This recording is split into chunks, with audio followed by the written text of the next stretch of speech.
नेप्रा ने power sector की state of industry report 2024 जारी कर दी। माली साल 2023-24 में बिजली कंपनियां नुकसानात कम करने और वसूलियां बढ़ाने में नाकाम हुई।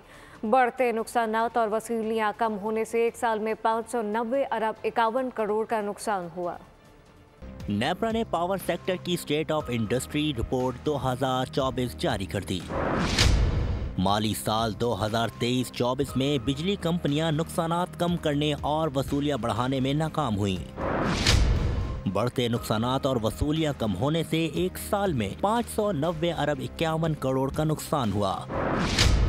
नेप्रा रिपोर्ट के मुताबिक बिजली कंपनियों के नुकसानात 18.13% रहे। डिस्कोस की वसूलियों की शरह 92.44% रही। नुकसानात ज्यादा रहने से गर्दिशी कर्जे में 276 अरब रुपए का इजाफा हुआ।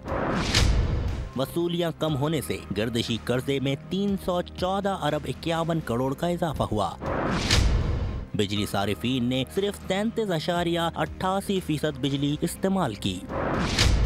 फीडर बंद करने के बजाय नादहिंदगान के खिलाफ कार्रवाइयां करनी चाहिए।